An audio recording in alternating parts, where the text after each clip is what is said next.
It's the Pete Sousa Show. Sports, Pete. Nobody tells our stories better than our clients. The difference is stark. I was rear-ended at a stop. I thought I was fine, and then once I got home, I realized it's a lot worse than I thought. I ended up having a ruptured disc. You say you're not hurting, and then an hour later, you're saying you're in all this pain. I just felt like most people would think that I was lying. And that's when I decided to call Daniel Stark. I owe a lot to Daniel Stark. They really got me what I deserved. The difference is stark.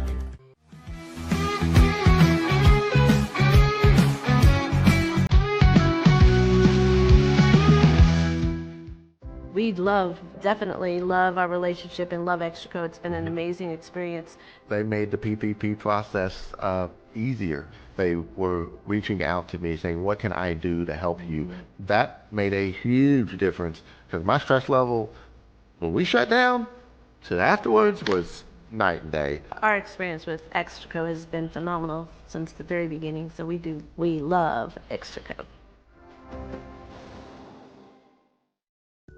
Tyrvis is all about staying hydrated with style and durability. You can trust Tyrvis tumblers to keep your drinks the perfect temperature, hot or cold, for hours. From the classic insulated tumblers to sleek stainless steel water bottles, each product is built to last and comes in endless designs to match your personality. Stay refreshed and express yourself with Tyrvis. Visit tyrvis.com today and find your perfect tumbler.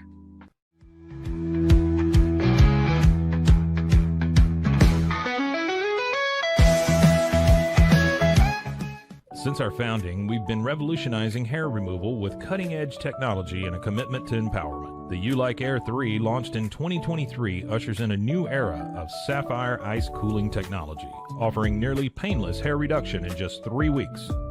Experience the future of hair removal today at ulike.com, because at Ulike, beauty is about looking and feeling good. That's ulike.com. Ulike.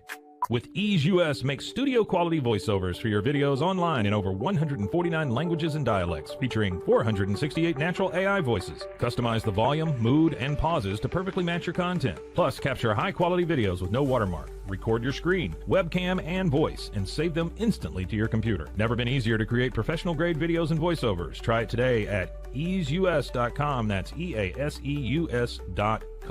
Ease US.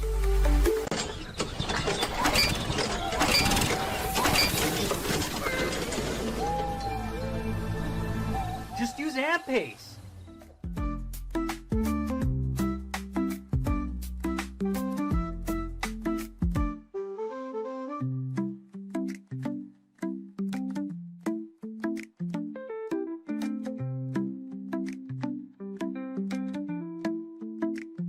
AmpPace.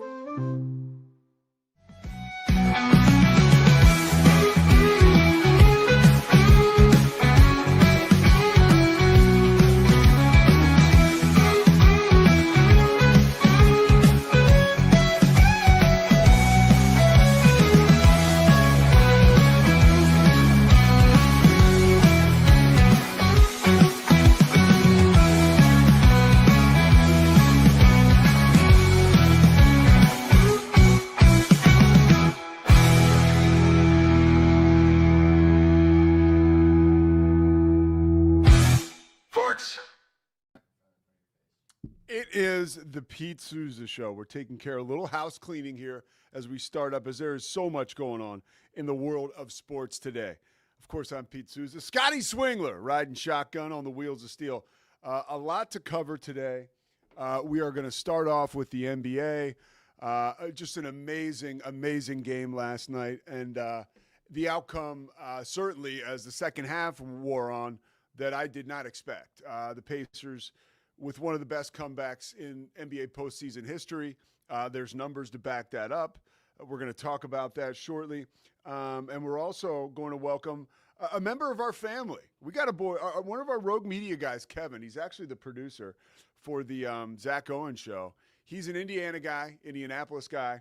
He's going to join us in the third segment to talk about the Pacers and their heroic and historic comeback He'll also talk to us a little bit about Jim Irsay at 65 years old, longtime owner of the Colts, obviously in that family, right? His father moved the Colts from Baltimore to Indianapolis, and the family and the organization won a Super Bowl in Indianapolis with Peyton Manning. And, you know, that organization soared to great heights under the direction of Jimmy Irsay. So we'll talk about him and reflect on his life a little bit. In segment 2, though, that's when it's going down. Drake Toll is going to join us. He is your basically, Drake Toll is a household name that if you don't know who he is, he just hasn't made it home to your house yet, because it's happening. Drake, I mean, it is happening. And Drake is going to talk to us today about a delicate situation. There's no way to avoid talking about the fact that, you know, we sit here and talk about the Big 12 football, Big 12 basketball. We have quarterbacking tiers for the Big 12, right? What team has the best quarterback going into this season? Last year, one of those great quarterbacks was Jake Retzlaff. Now, he's supposed to be back playing for BYU this year, but he's been accused of sexual assault in a civil lawsuit. We're going to break that down a little bit from a news perspective to tell you everything that we know. Again, like, this is a rough situation. It sucks for everyone involved. And, you know, there will be consequences, right, for Jake Retzlaff if this is proven to be true. Right now, it is just a civil lawsuit. And, you know, thinking about everybody involved, and you don't want to get salacious on something like this, but you do want to look under the hood and see how this will affect BYU football and how they'll respond to that. So we'll talk with Drake a little bit about that. I want to begin, like I said, with the NBA. Oh, and by the way, of course, we got to talk about Jordan Hudson getting thrown out of a party on Nantucket in December. Like, we're just learning this stuff. By Bill Belichick's ex-girl. I mean, what anyways. All right, so June 1st, 1994, and you can keep that up there, Scotty, because it all comes together. I was a young kiddo, a senior in high school, watching, you know, I was doing stuff. Maybe thought I was slick. I was talking to girls on the phone, you know, like pulling the cord over, or maybe I had the portable phone up in my room. But eventually I ended up down in the family room, which is like our version of the den. My father was down there with us. My dad was not a basketball fan, but, you know, you turn 17, 18, you can kind of get a little juice with the remote. And the playoffs were on. This is like, you know, TNT and the playoffs on TNT, relatively in a new phase, but TNT had this playoff game. And it was the Knicks and the Pacers, and it was Game 5. And it was Reggie Miller going off, 39 points, that flurry at the end of the game where you're watching, where in my mind, that game, and it was over. So you start to do other stuff. You're talking to other people. You know, back then, maybe you're reading something. Again, maybe I'm like thinking about who I can call. But all of a sudden, this game is starting to become close down the stretch. And Reggie Miller is hitting crazy shot after crazy shot after crazy shot. And the next thing you know, the Pacers come back, upset the Knicks, and we got the choke sign, right? Now, what is that? That's 30 years ago, pretty much, 31 years ago. Crazy that's 31 years ago. Well, last night I had the same exact experience right here in Central Texas, watching that game on my computer.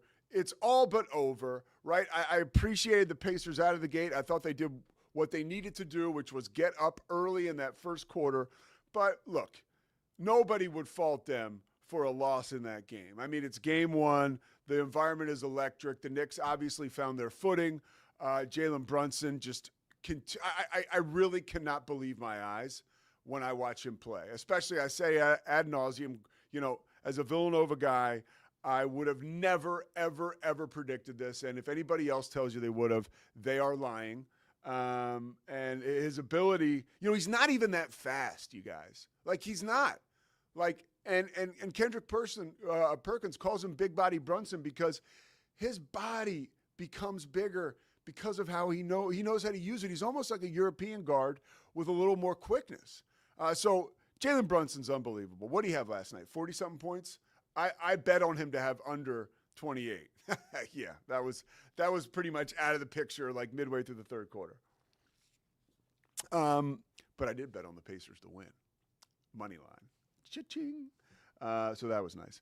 But Here's the stat just to give you an idea of how epic that comeback was. In NBA history this century, teams are 0-1,414 when down 9+ points in the final 1 minute of fourth quarter or overtime.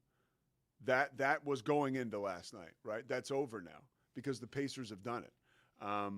The Pacers did the impossible last night, and that could be a haymaker that I'm not quite sure the Knicks can recover from. But it was exactly like that game in 1994, and that is why I have to just say I am so delighted with the NBA postseason. Every time I look up, there's another game that was maybe a 20-point. There was a 20-point difference at points, and then all of a sudden we have these chaotic finishes, right? Chaos then leads to clarity. Like, oh my gosh, Tyrese Haliburton really is that good.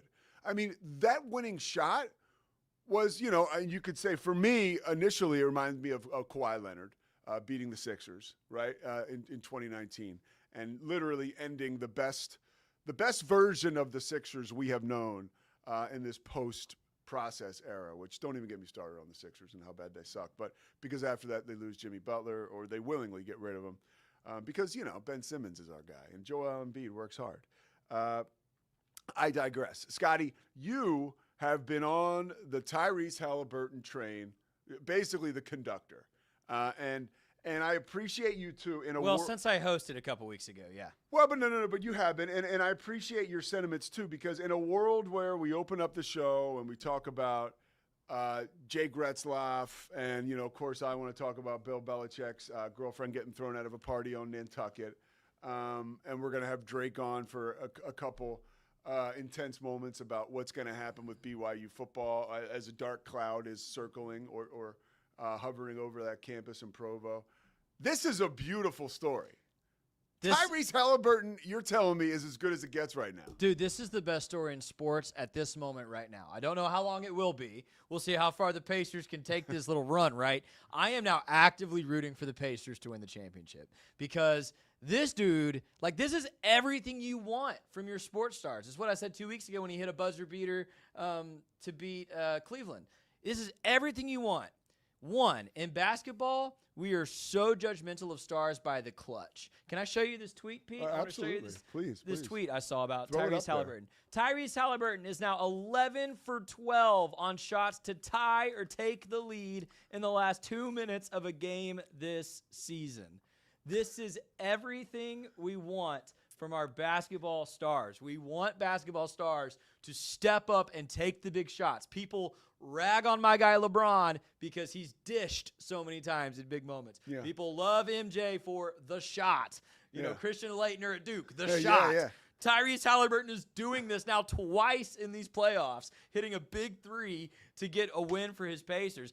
And after he was voted by his peers as the most overrated player in the league, what more can you ask for a story? The NBA voted him the most overrated player in the league. He rode last seat on the bench in the Olympics, and people were like, why is he there?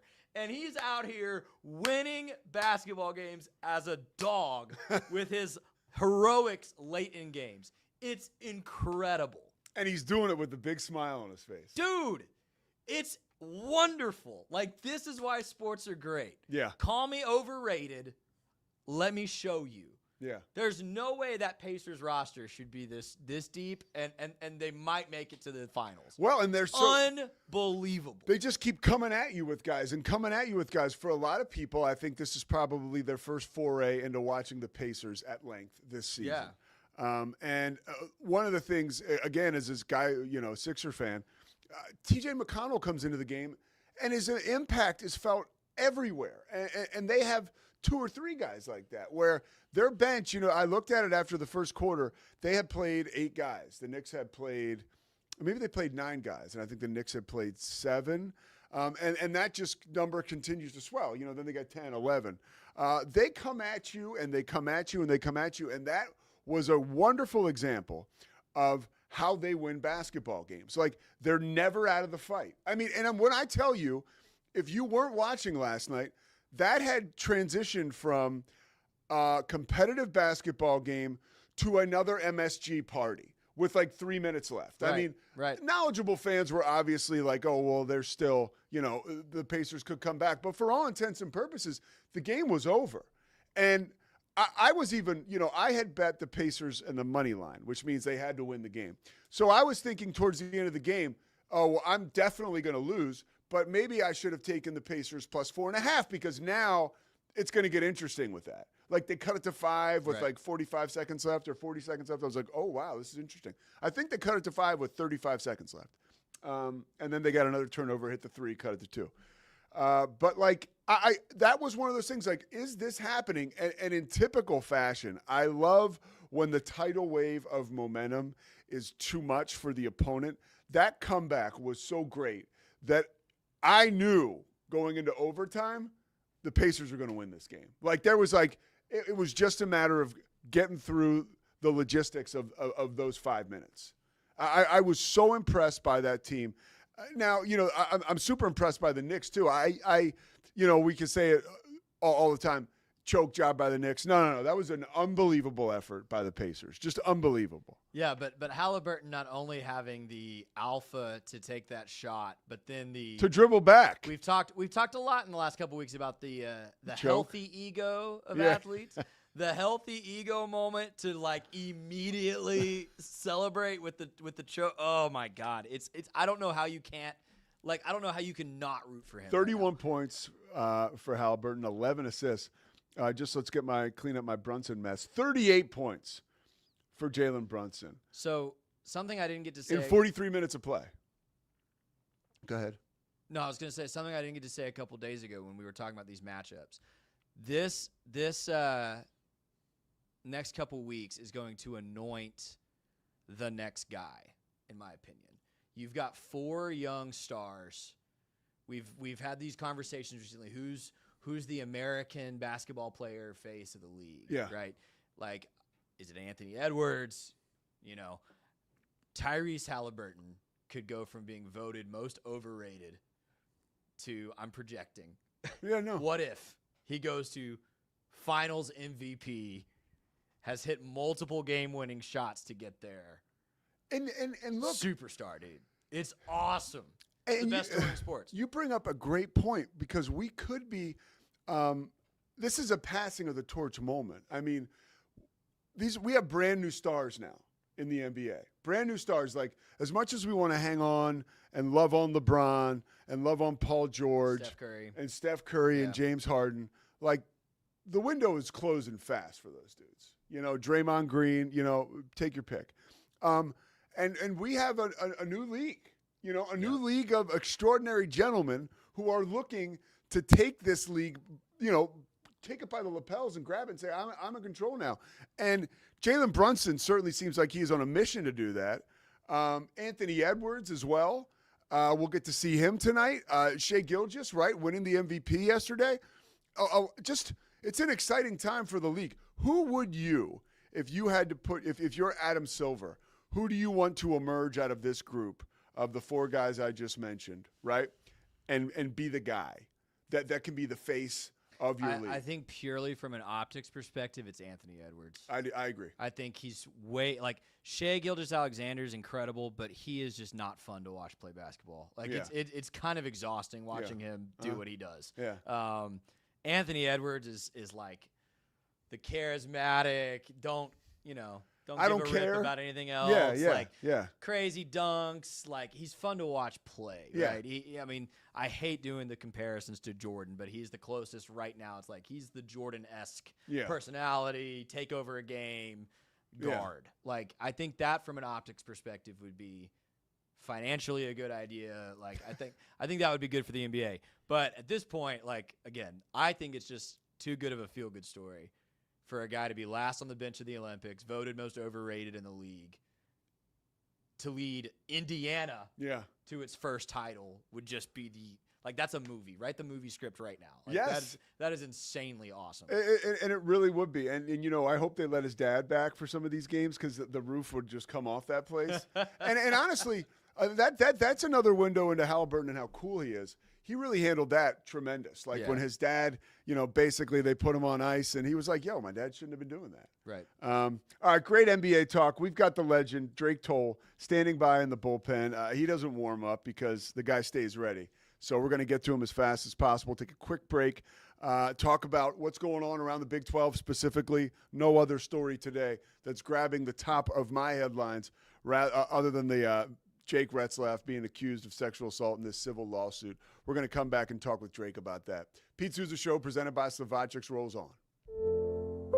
We'll be right back after these quick words from our sponsors. This is Rogue Media Network. Founded in 1910, Samsonite is the world leader in durable, high-quality luggage and travel accessories. Made to the highest standards, our products won't let you down. We give you the confidence to get out there and explore. Inspired by the past, devoted to the present, and built to inspire a multi-generational future, Samsonite is here to elevate your journey. Travel with Samsonite and pack confidence every step of the way. Shop now at shop.samsonite.com. Samsonite. Dive into adventure with Scuba.com, your ultimate destination for top-tier scuba and snorkeling gear. With over 20 years of experience, our expert staff, who've dived everywhere from the Galapagos to the Maldives, provides personalized advice to help you find the perfect gear for any underwater journey. Shop leading brands like GoPro, Aqualung, and Scuba Pro. Whether you're a beginner or a pro, trust Scuba.com for the best in diving equipment and expert guidance. Explore now at Scuba.com. That's SCUBA.com. Scuba.com. At Terrapin Ridge Farms, they believe in the joy of effortless entertaining. Inspired by CEO Mary O'Donnell's mom and her legendary holiday parties, they've crafted a line of gourmet foods that turn any meal into a celebration. From savory jams to mustards, aiolis, and more, their products are made with love, bringing unforgettable flavors to your table. Whether it's a casual get-together or a special occasion, they make it easy to impress. Terrapin Ridge Farms, where great food and great memories come together. Visit them at terrapinridge.com. Terrapin Ridge.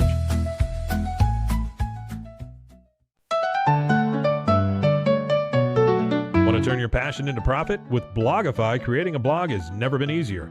Build, customize, and grow your site with powerful tools designed for beginners and pros alike. Start sharing your story today and watch your audience grow with Blogify. Visit blogify.ai today for a free 3-day trial. That's Blogify, BLOGIFY.ai today.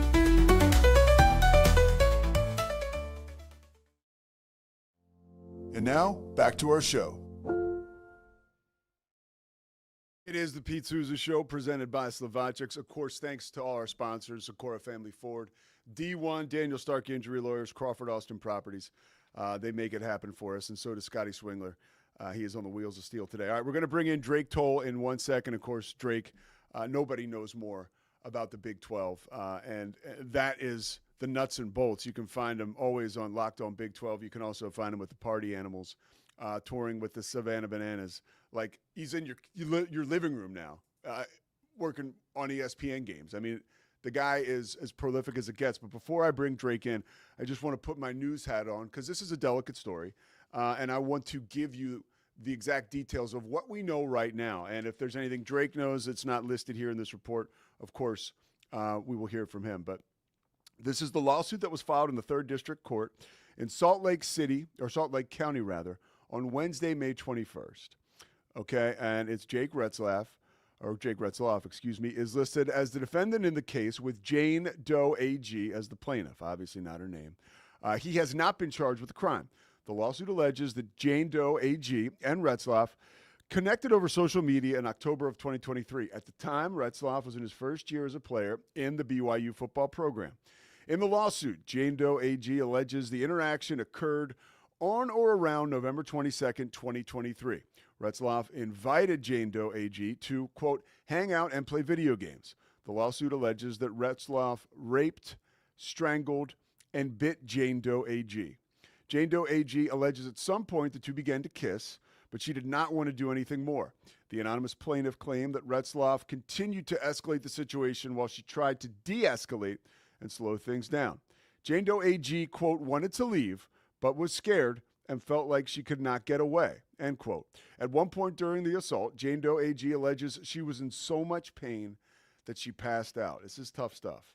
The lawsuit later states a rape kit was performed and pictures were taken of the cut on her lip and the bruises around her neck and on her inner thighs. According to the lawsuit, Jane Doe AG connected with the Provo Police Department, but initially did not share the name of the attacker or the alleged attacker because the officer who she spoke with said detectives would show up at Retzlaff's house to question him and would share her name with him.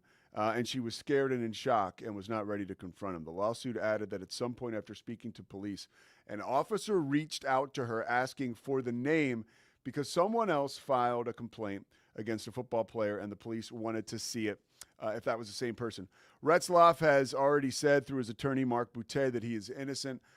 This attorney, by the way, is a big-time attorney, high-powered. He actually represented Derrick Rose and a couple of Derrick Rose's friends when they were charged with rape, and he got them exonerated. Now we bring in Drake Toll, our guy from Locked On 12. Drake, looking good, my man. Obviously not the circumstances we want to connect, but here we are, and there's nobody better to dig into this stuff than with you. Your initial reaction when you saw this report come out, first of all, you're the Big 12 guy. So this is obviously – we're thinking about everybody involved. This is a delicate situation. How do you respond when you see something like this come across the wire? Yeah, that's the first thing I want to emphasize, Pete, is that when a situation like this comes up, you want to be extremely careful for the alleged victims. And you also want to use that word alleged, because I don't think where we sit right now with Jake Retzlaff and the context of Big 12 football and Locked On Big 12, right? The discussion of sports should take a back seat to an investigation that may result in justice coming to either the victim or the exonerated Retzlaff. That's the first thing to consider here. But when putting it in the context of a sports conversation, now we understand the ramifications of where BYU goes without a quarterback, or the ramifications of where Jake Retzlaff finds himself in a month when he looks at investigators, when he looks at the Provo PD and says, I am celibate, I have not broken any rules, I did not do this, here are my phone records, here's where my phone pinged from Ogden on that same night. There are so many aspects of this that I'm sure that him and his attorney, he hired the best, will approach this with to try to exonerate himself. But with all of that considered, that would be if this happened at a state school, that would be how we approach this kind of end of story. Those are the storylines. Where does the school go from here? Where does the kid go? Where does the victim go? This is BYU. The honor code that's in place, if we just take the 2 minutes of you reading that report, reading what has been put forward, and those three letters, BY and U, being tied to that, it is going to take, at this point, a miniature miracle for Retzlaff to suit up for game one or to suit up again for BYU. Because even for me, hearing you read that, you like you said, you put on the news, the journalism news glasses again, and you're just reading it directly verbatim. Hearing that is chilling for everyone associated with the Church of Jesus Christ of Latter-day Saints, knowing that the starting quarterback of their premier spearhead university is being accused of this. It is going to take, for Retzlaff, beyond a reasonable doubt that he did not do it to get past the honor code. And if Retzlaff says, hey, I had consensual sex with this person, here's how the encounter went. Or if Retzlaff says, hey, I've had consensual sex with other people, here are other people who would vouch for my behavior and vouch for my character.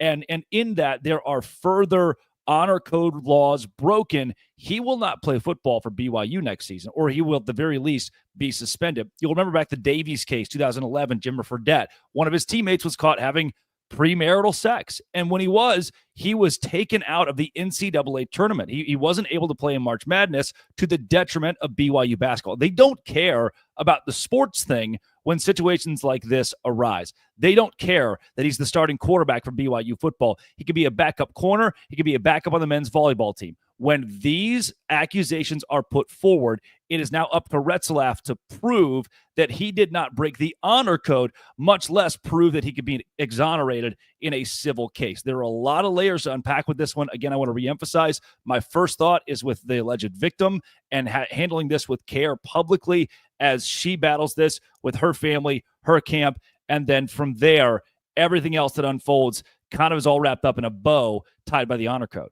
So what I'm getting from you is that even if he can prove that he's innocent, And that's a great callback. I mean, a great callback. Probably not appropriate for this, but I do remember that. That was a major case in 2011, and I really hadn't thought of that. But, if that is the bar, then you're correct. I mean, even if innocence is proven here, there is still the violation of the honor code. How do you really believe that they are that stringent about that? That if, he said, yeah, I had sex, it was consensual. Like, do you believe that he would not be allowed to play, even if found innocent on this civil suit? If he said that I had sex, it was consensual, and here's how it played out, and then even if she came forward, and again, I want to say all of this to this point is speculative. If she came forward and said, this has been misconstrued by the media, I didn't say X, Y, and Z, Jake Retzlaff did not do these things. That may be the best case scenario from a civil standpoint for Retzlaff. From a BYU standpoint, it is just the fact that he had sex outside of marriage. So publicly, in a case tied to the university, that they will not allow him to play a full football season. He will at the very least be suspended for multiple games, looking at the track record of what BYU has done. Now, another piece of this that is going to hurt Retzlaff is the development of that athletic department. They have become a much more modern athletic department, from NIL to the transfer portal. They're no longer recruiting 2 and 3 stars from Logan and then hoping they become 5-star college athletes, right? They're recruiting the 4 and 5-star kids from LA County, bringing them to Provo and competing at the highest level because they have the pockets to do so. With that, you become even more stringent when taking care of cases that involve the honor code. When people are starting to poke you and prod you and say, this isn't the BYU of old, this isn't Lavelle Edwards BYU, this is more chaotic and looser, maybe. And then when this situation arises, you must put your foot down. And Tom Holmoe is still the athletic director as of today and will likely be the athletic director through the first few months at the very least in this case, as this case unfolds. He was the athletic director during the Davies incident. He has changed for not. While NIL's become big, the portal's become big, he is going to put his foot down here. This is serious enough that if, again, it comes out that he simply had sex outside of marriage, and it's broadcast on Good Morning America and the Today Show and the Pete Sousa Show and Locked On Big 12 and what have you, BYU can't stand for. They cannot have those 3 letters attached to this without serious ramifications. What do you make of that? You touch on another great point.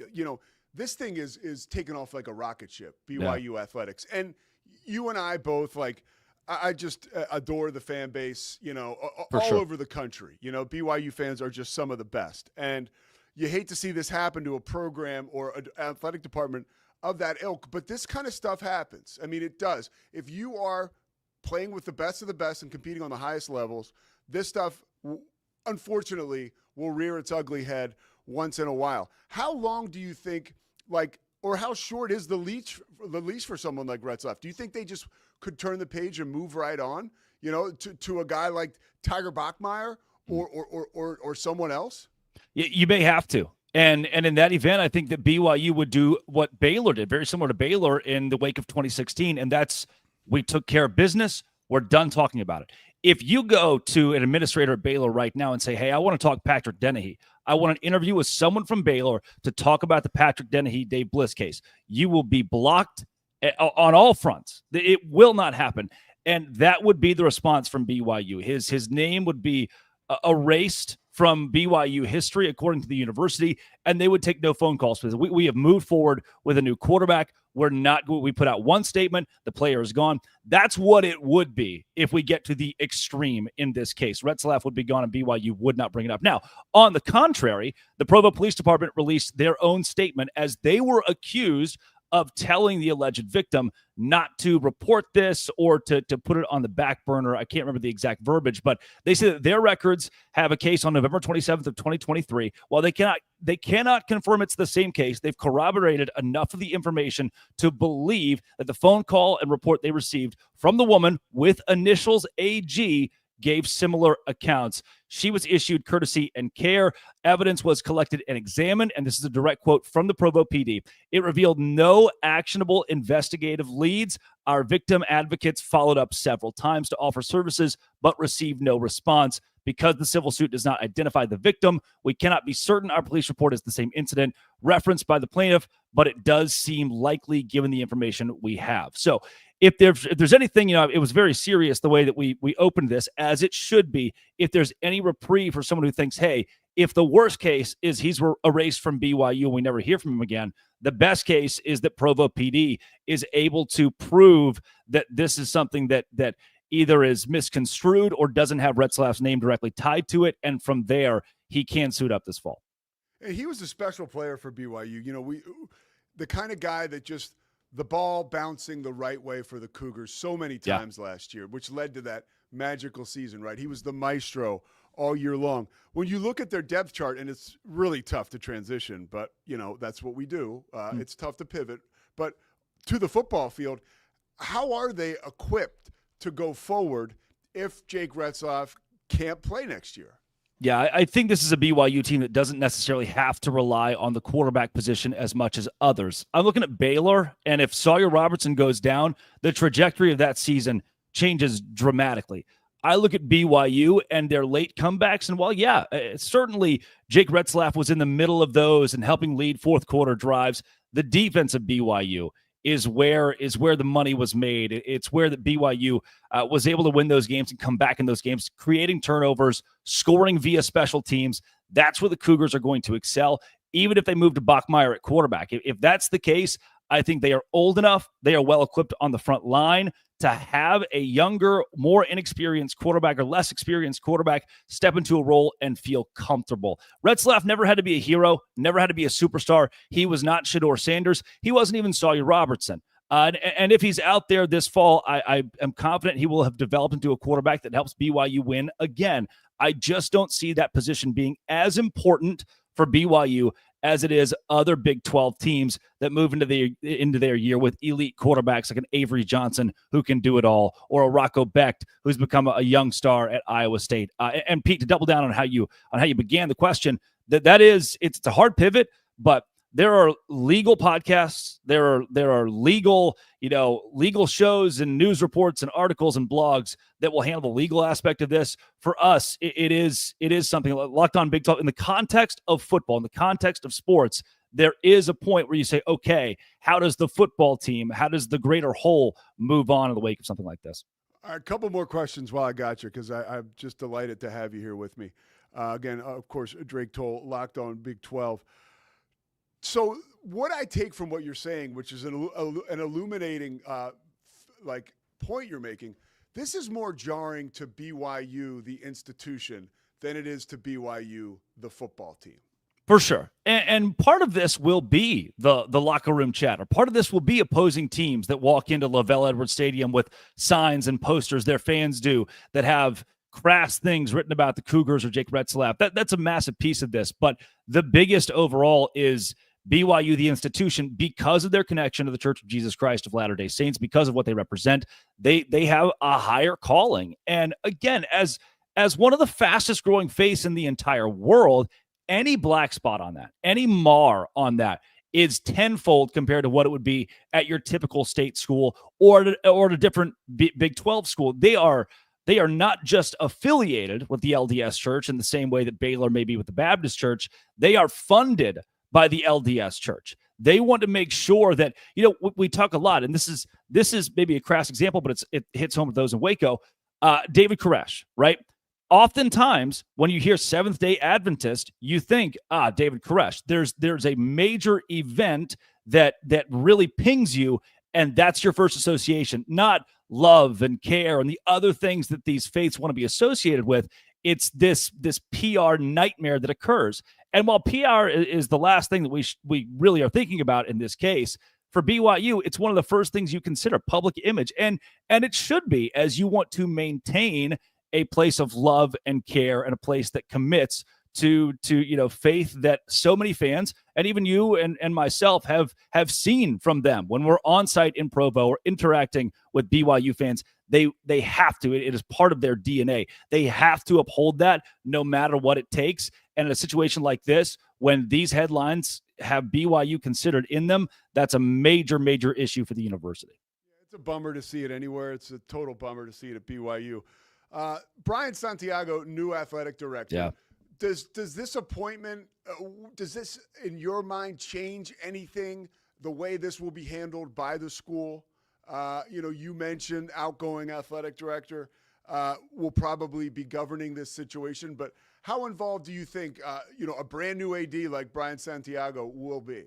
Well, this is the best case scenario from an administration standpoint in the wake of the changing of the guard. And reason being, had they hired Danny Ainge, had they hired someone with a big name, that would be a very sticky situation, as a public figure will now have their reputation tied to how they react to the Jake Retzlaff case, whether he's exonerated or found liable. For Santiago stepping in, he is an extension of Tom Holmoe. He is an extension of BYU. He does not have a big name that he brings into the athletic department. He just brings Cougar. That's what he speaks, BYU Cougar. And so having studied for a couple of decades under Holmoe and in that athletic department, I think he's well equipped to handle a situation similar to how BYU athletic directors or administrators would in the past. This would not and should not be a litmus test of how his career as athletic director will be, because it's challenge for anyone, no matter their experience. But it is very helpful. He's not bringing a big spotlight on himself. He's not a legendary coach that now has to deal with. We talk a lot about Tennessee Philip Fulmer and the Fulmer era as athletic director, and how that really trounced so much of what he did as a head coach. Now we often think about some of the moves he made as the AD. If that was the situation here, man, the spotlight and the story just gets even bigger and bigger. BYU wants to keep it small. Santiago can do that. Exceptional point. Drake Toll, Locked On Big 12. Of course, you can catch him every day. And also, of course, the party animal. It's tough to talk about the party animals right now, but you're doing an amazing job with the Savannah Bananas. I can't tell you how often I hear from people who are seeing you either on ESPN or at a game. You're providing a lot of joy for folks while, achieving success yourself. So it's so fun to watch the ride, brother. It's awesome, Pete. Always a pleasure to join you. It's so fun to talk to you, even under circumstances like this. All right, Drake, we'll talk to you, man. Take care. That is Drake Toll, and let me tell you something. That's why everybody should love Drake Toll. There's some pomp and circumstance around what the dude does, but in a moment like this where it's kind of like crunch time, he's a great guy to get the ball to. Again, a tough situation to talk about, but it's, nobody better to kind of dig into it than my man Drake Toll. We're going to step aside, and we're going to come back, talk about the legacy of Jim Irsay and the absolute history of the Indiana Pacers last night. Stay with us.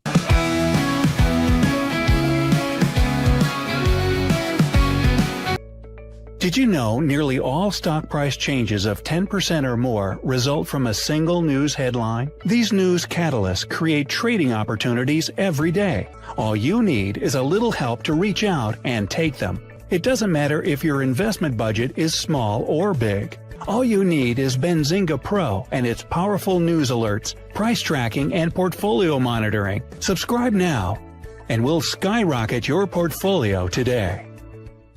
OsleyMD.com. I've always had thin hair my whole life. It breaks off at a certain length. In the last 6 months, I've noticed it just really bad. I mean, you could totally see it. I wear a hat a lot. I tried several different products. My experience with the Bosley MD hair regrowth kit was amazing.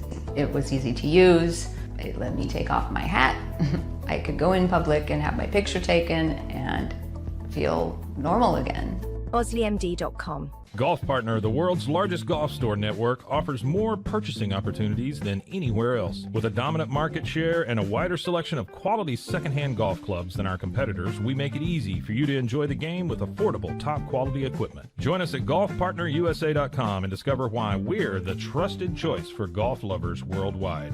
That's GOLFPARTNERUSA.com. Golf Partner.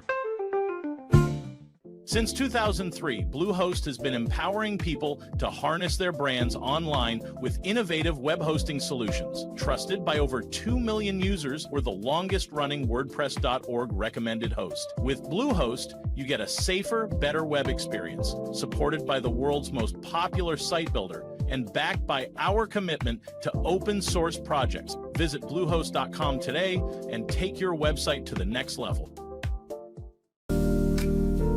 Experience the future of secure private cloud storage with Internix. Protect your files with end-to-end encryption, ensuring your data stays private and accessible only to you. Enjoy seamless, fast storage without compromising security. Visit Internix.com today and take control of your digital life. That's INTERNXT.com today. Apollo Neuro is a new kind of wearable that helps your body recover from stress. It's like a wearable hug for your nervous system that helps you calm down and feel better. The Apollo wearable will send gentle vibrations to your body, like a song you can feel instead of hear. You feel better, you sleep better, and you can get back to being yourself. Learn more at apolloneuro.com. Protect your online privacy with NordVPN. Browse securely, access content from anywhere, and keep your data safe with military-grade encryption. Whether at home or on the go, NordVPN ensures your digital freedom. Stay secure. Download NordVPN today at nordvpn.com. That's NORDVPN.com. Elevate your experience with Grenco Science, the leaders in cutting-edge vaporizers. Whether you're at home or on the go, our sleek, powerful devices deliver smooth, consistent hits every time. Quality you can trust, innovation you can feel. Grenco Science. Take your vapor game to the next level. Visit us at GrencoScience.com.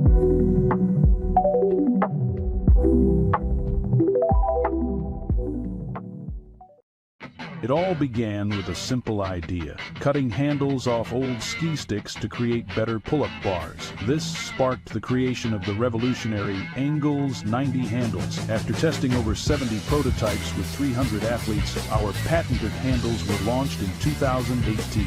We continue to push the boundaries of strength training. Join us in making your training more natural and effective. Visit Engels90.com to learn more and revolutionize your workout.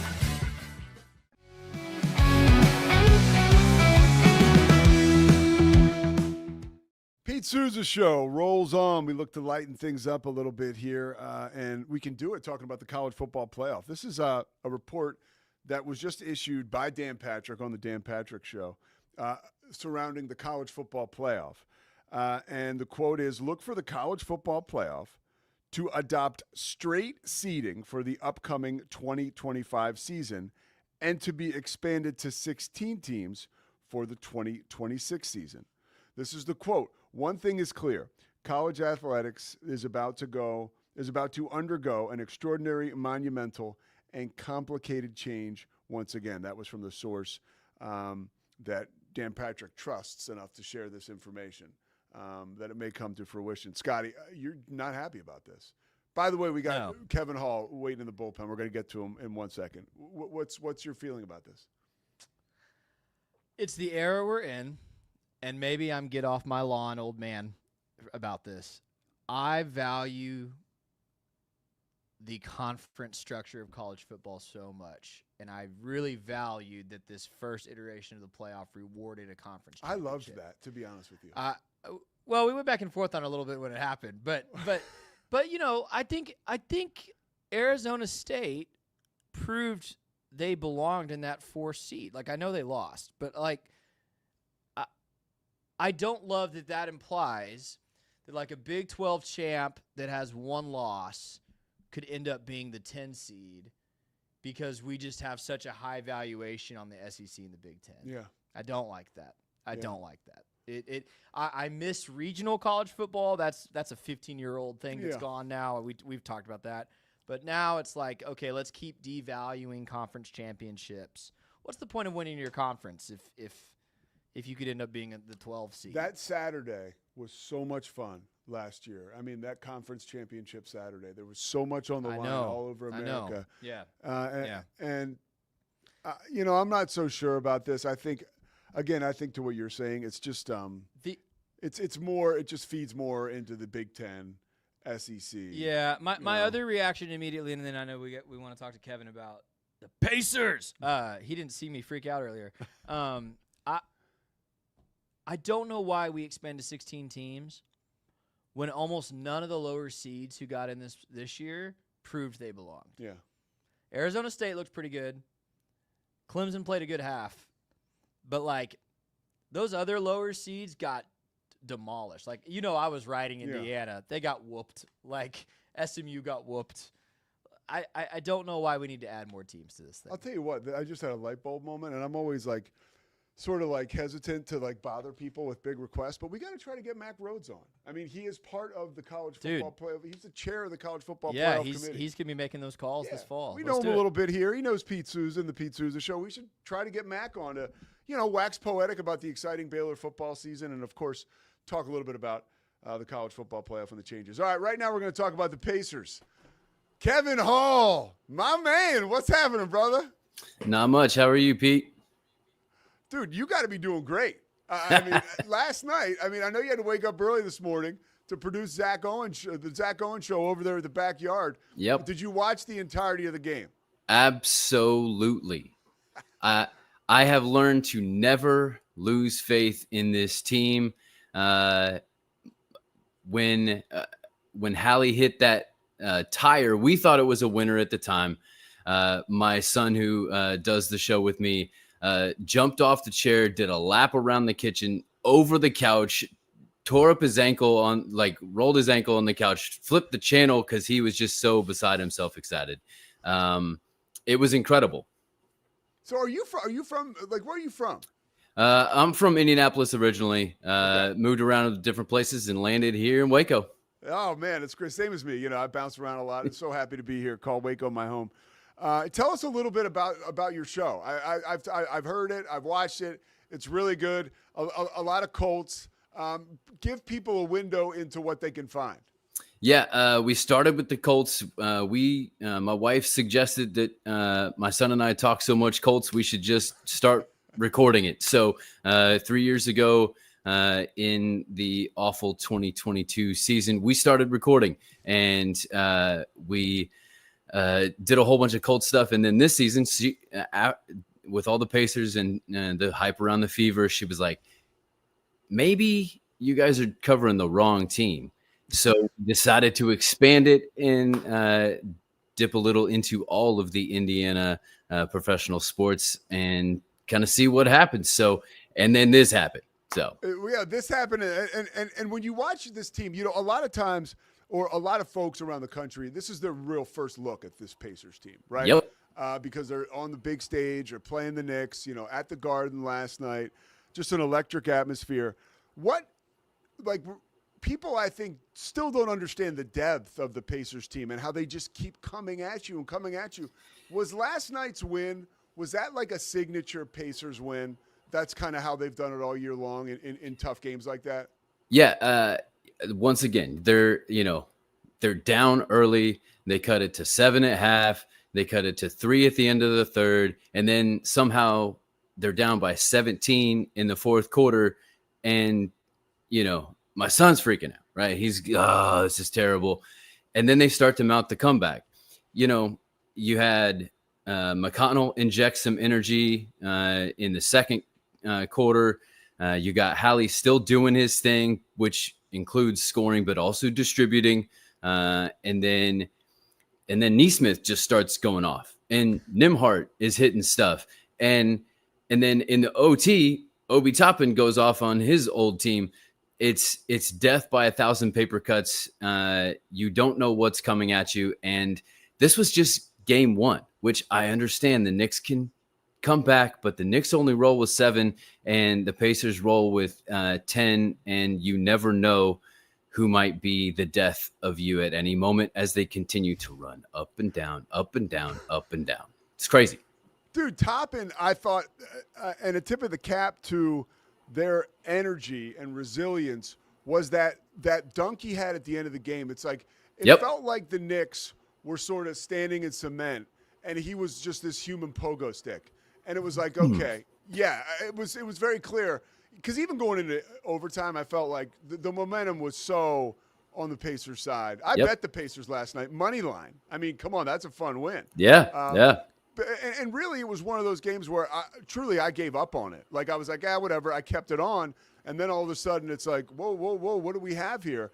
And on the biggest stage on the planet, sports-wise, Yep. the Pacers basically ripped the heart out of the Knicks and Knicks fans. What do you feel about their ability to sustain this? How do they keep their foot on the gas? Yeah, I think it's, even when they were down 17-14, we were all sitting there watching. I said, you know what they got to do? Run. This is the Pacers' MO, is we are deeper and more conditioned than you, and we are going to outpace you out of the gym.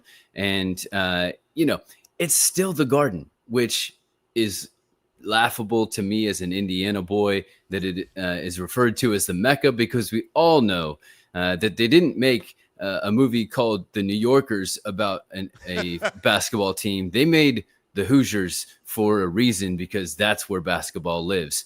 They just keep running. And that Knicks are going to come back and probably win game 2, because they're going to come back all kinds of upset. But then it goes back to the field house, and the Pacers have only lost one game in the playoffs there to the Cavs so far. That's a daunting task. You talk about that, going on the road and going into one of the most beautiful arenas in the NBA, built a while ago now, still too. What do you think? Let me ask you this question, because I do want to get and talk to you about Jim Irsay a little bit. But the last thing on the Pacers is, if you could describe in a word Tyrese Haliburton, what word would you use? Awareness. His awareness in the moment 2 times now to drive the lane, come back out to shoot the 3, almost a 3 this time. But then also his awareness of the floor and where to distribute the ball. The Pacers don't have anybody who's going to score 40 a night. Brunson can score 40 a night and still lose. But the Pacers, like I said, you never know where it's going to come from. But Hallie is the orchestrator of that, and his awareness on the floor and the moment is just absolutely incredible. He met the moment. He sure did. And, it was one of the rare times. And again, remember, I had skin in the game, because I was hoping that the Pacers would win. I had them in the money line.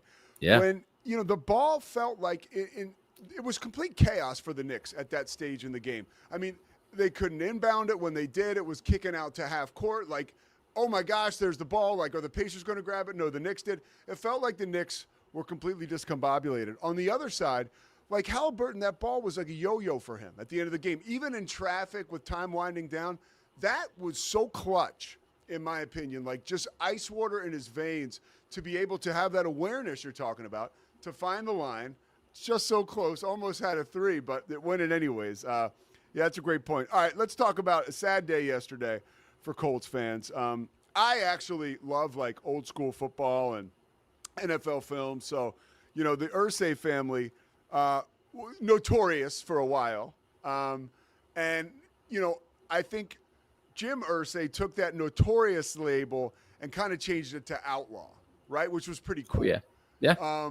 But, they leave Baltimore under the cover of night in 1983. I'm from Philly, so it wasn't too far from me. That was just a gut punch to a lot of folks in that area. But, they settled down in Indianapolis, and Jim Irsay, a complicated figure, right? Oh, yeah. Yeah. When you saw this news about him passing away, what comes to mind? So it's complicated. Like you said, Jim Irsay, as far as a Indianapolis native, has done so much for that community. There is a legendary soul food place in Indianapolis called the Country Kitchen that burnt down, and he facilitated the whole rebuild and reconstruction from the ground up of that. He's known to go around in his golf cart and pass out hundreds to just fans for no reason. What he does for the community, and it did for the community, is absolutely amazing. His passion for the Colts is unmeasured. Once again, it's come from family lines, and now, assumingly, will continue to do that. But at the same time, the last years have not been great to the Colts, and there is some question within fans and in our show as to where the fault of that really lies. And this news presents a potential opportunity to see where that might or might not have been. Yeah. That make sense? It was more than likely unstable at the top of that organization. Oh, yeah. Because unfortunately, Jim Irsay with his addiction issues and there was an instability there. I mean, the guy, it was a shame. I watched a Real Sports interview, I think in 2023, and he mentioned he went to rehab 15 times at that point. And at 60, let's say at the time 63, he's walking. He can hardly walk, and it just shows the damage that he'd done to his body. But I would imagine, right, with all that, the damage to your body, also the mind, and like as a fan, and this is not, you just said glowing things about Jim Irsay, but did you almost feel like as a fan, like nobody was minding the store for a couple years there? Well, there's sort of a meme that we have been putting around of the scene in the second Lord of the Rings where the king of what is he? Rohan. I watched Lord of the Rings, but I'll trust okay. So there's a king who is under the spell of the king of Rohan. Yes, that's I was right. He's kind of under the spell of a henchman who is working for somebody else, and we kind of got the vibe that was Chris Ballard. He was the guy controlling. Otherwise, there's no explanation why Chris Ballard should still be around with the lack of success, specifically at the most important position in maybe all of sports, the quarterback, which he has run 4 quarterbacks to the retirement and a total of 18 different starters since his time taking over as GM. Yeah, so who? Okay, so who? And we got a couple more. We're up against it, so I yeah. got a couple more questions for you because I'm really enjoying this. Who takes over? Like you mentioned, because this is something I really know nothing about. Who is next in line in the Irsay family to take ownership, to take the reins there? He has 3 daughters, and if you've been paying attention, like I do, like we do, you can kind of tell 2 of them have been sort of in prep of taking over. I would say it's probably going to go to his eldest daughter, Carly Irsay Gordon. Kaylin Jackson takes care of more of the philanthropic side of things. They're kicking the stigma against mental health initiative and things like that. But as far as football operations, Carly's been on the sidelines in full get up and dress and everything in high heels with a wristband and a headset on, listening and kind of scoping everything out. So she's been prepping for this for the past 2, 3, maybe even up to 5 years. What's the shelf life for my boy Chris Ballard? I am honestly surprised he is back this far. And the Daniel Jones move, in my opinion, does not do him any favors. You have now pitted the 2 statistically worst quarterbacks against each other for the starting job. And then my thought process is, well, at least we drafted Riley Leonard. He might have a pretty good shot. He got trained by Phillip Rivers. He lives just down the street from him. So that's not bad. Kevin Hall, tell people the name of the pod and where they can find you. Yeah, absolutely. It's All Indiana Sports. And so it's on YouTube at All Indiana Sports. And you can get it to Spotify, Apple, all the podcast places you can get it. Will you come back and join me again sometime? Absolutely. Love it anytime. Anytime you want to talk Indiana, I'm here for you. I mean, dude, the Pacers may make it. You never know. Yeah, that's true. I think don't count them out. You're getting real soon, brother. Probably next week sometime. Kev, thank you so much, dude. I really appreciate you taking the time. Absolutely. Thanks for having me. All right, bud. Whoa, legend in the making. Kevin Hall. I like that guy, dude. Wow. I mean, smooth. He's a character with character, it seems. He's been doing this podcast for a while, Pete. He knows what he's doing over there. He does know what he's doing. And, I'll be honest, like with all the stuff going on, I've seen some clips of his pod, and I've been like, oh, wow, it's pretty cool. You can tell the father-son dynamic is awesome. And Corey Dickman, who can be a tough critic, he'll look me in the eyes and tell me I suck any day. No, I'm kidding. Not once in a while. But he always speaks so highly of Kev. So I was like, oh, man. So I was pumped with the opportunity and a perfect way to get him on today. Dude. Kevin and I both rooting for Tyrese Haliburton. Next NBA superstar, everybody. By the way, NBA vagabond, Scotty Swingler over here, right? I mean, at least. Right. I could be persuaded to be a free agent. I can't. I'm going to look at this. Dude, I've said this 3 times before. I'm going to look in this camera and say it again. I can be bought. If you want me to root for your team, just Venmo it at Scotty Swingler. Scotty, first of all, I did love that segment you did on Please Bear With Me with Terrence Ganaway when you said, people are saying they wouldn't take $2 million, Baylor fans, to root for Texas. You were like, yeah. Like, here you go. I will. Drop it off over here. But let me tell you your future as a sports fan as we wrap up today. Oh, let's go. In 9 months, Nico Harrison will get fired, and you'll be back with the Mavs. Nico's on the clock, dude. They're gonna get him out of it. They will. It's still gonna be very difficult. Even if Nico gets fired, it would be very difficult for me to root against. For Christ's sakes, what is your Luka deal? Doncic. What do you mean? What is my deal? I mean, look, this is business. You got to move on. I understand what Nico did was wrong. He got screwed, man. He got screwed out of over $100 million. He did nothing but represent Dallas well and lead us to a finals. On his back, it's going to be hard for me to root against him ever. It's hard for me to feel sorry for him ever when I can only imagine what his bank statement says. Dude, no matter how much money you're making, when a GM ships you off and you lose over $100 million after leading an organization to the finals, you got hosed. Dude, you got hosed. You got hosed. I agree. I feel worse for Mavericks fans than I do for Luka Doncic. Fine. Figure it out, dude. That's fine. You and I could get fired tomorrow, and we'd be looking for another job. Okay, and if I got fired tomorrow, it would be to the tune of a couple months out of work and thousands of dollars. If Luka gets traded, it was $100 million. Yes, exactly. And to him, it's a drop in the bucket. That is not an insignificant amount. It is not a drop in the bucket. That is not an insignificant amount of money. My heart does not bleed for Luka Doncic. Mine does. I am great guy. Mine does. He'll figure it out. Figure it out, Luka. Luka was ours, Pete. He was ours. Come on. I've lived in a halfway house, a goddamn Red Roof Inn in Springfield, Massachusetts, Monroe, Louisiana. I got traded to Monroe from Charlotte, right? Nobody felt sorry for me. I went to work. I couldn't even read the news. I didn't know you, Pete. Yeah. Maybe I would have. Nah, you Hey, wouldn't tomorrow I want to talk about Tony Reali. Can I say that? Yeah, we'll talk about Tony Reali. I guess we're going on My heart's bleeding for him right now. A 23-and-a-half-hour break before you get to talk about your boyfriend Reali. We're supposed to have King McClure on, but that's kind of saying it's supposed to rain tomorrow.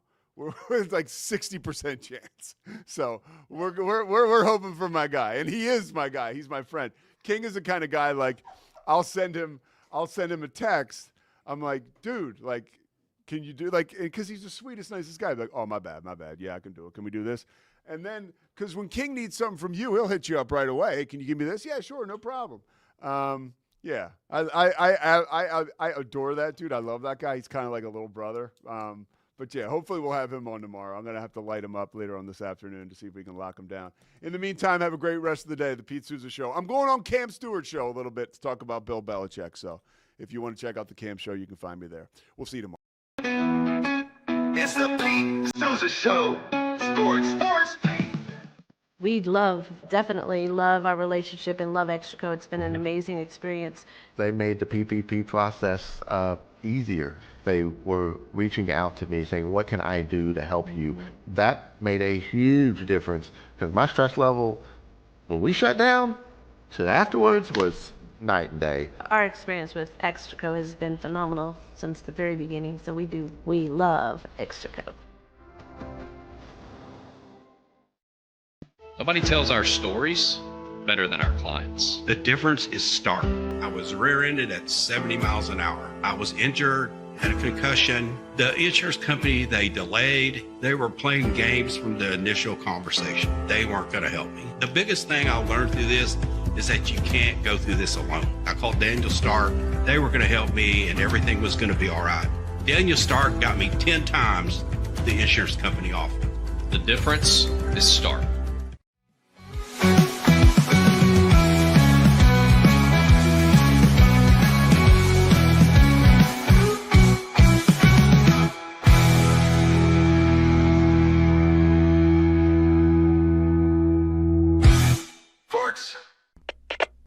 We are Rogue Media Sports.